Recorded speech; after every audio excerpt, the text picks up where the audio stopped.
We have Greg Womack, President of Womack Investment Advisors at Edmond, Oklahoma. With companies cutting dividends, what do you tell your clients? Well, we're basically looking at just ways to diversify. You know, if basically if they need income from their portfolio, stock dividends can be one way to achieve a higher income. You know, with the average S&P yield on the dividends, S&P is around over 3%.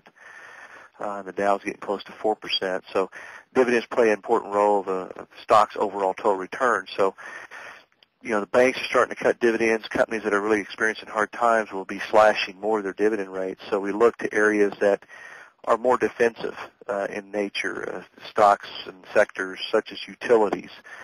You know, utilities are paying around 4% and up for their dividend rate yield. And we're also looking to, you know, diversify in other areas such as some master limited partnerships that gas distribution, for example, and oil distribution are paying in the neighborhood of, you know, probably 6, some of them higher as 9% cash flow. So it gives you the opportunity for, you know, higher income, but also potential appreciation and, of course, potential risk with the underlying stock. But you know, the key is, I think, in this environment is diversifying even your dividend income. Okay, can you give us some more example of like a particular stock, and why do you like that stock? Well, there's you know, a lot of good utilities. Utilities have been beaten up with you know, with the general market with higher energy costs. You know, the utilities have come down in value. We still like utilities. Think that they'll be probably a good place over the next year or so. Because they're defensive, but you know, you look at companies such as Duke that's paying a 5.8% yield. That's Duke Energy.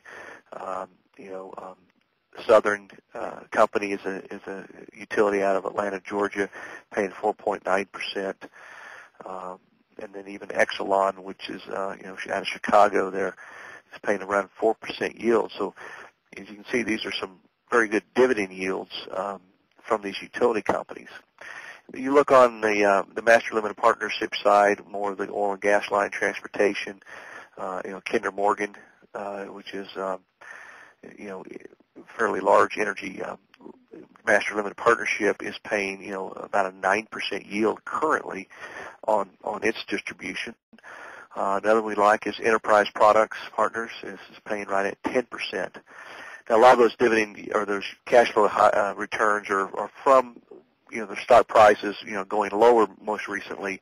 Is the stock prices recover some, you know, that cash distribution will per share will trim down some, but still in normal conditions they're in that 6 to 7% range historically. Those are pretty good numbers of dividend at this particular market right now, what we're having right now. Right.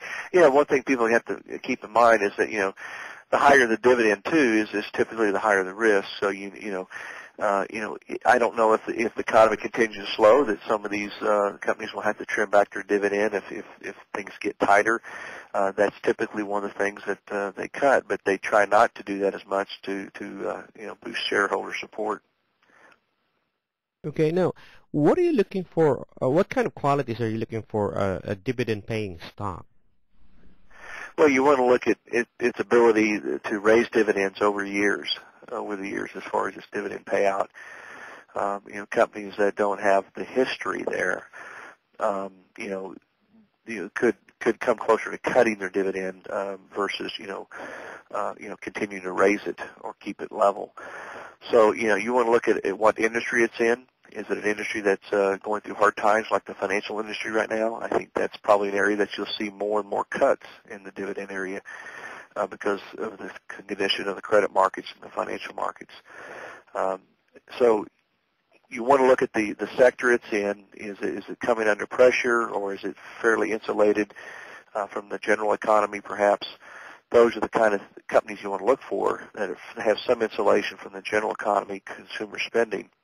That's kind of like why we like utilities and some of those companies in utility areas, because people still have to have utilities They're going to continue to pay, utilities to have them. So, it's something that should have a little more insulation around it in the economy, and the dividend yields should stay up fairly nice.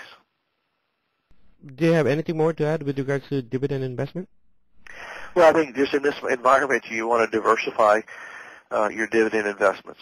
Don't play one sector too heavily, both from a underlying asset price value, but also just your dividends, to make sure that you're not too focused in one area. So you'd want to spread around. Perhaps some of the healthcare companies and drug companies are paying good dividends, and utilities, and then even some of your larger defense contractors. We like those as well, because they're even the government's going to continue to spend money in homeland security and defense, regardless of what the general economy is doing. And I think we're going to see that probably for some time to come, as far as defense and homeland security spending. So those companies are receiving record backlogs. Some of those defense firms are paying 1.5%, 2.5% dividend yields.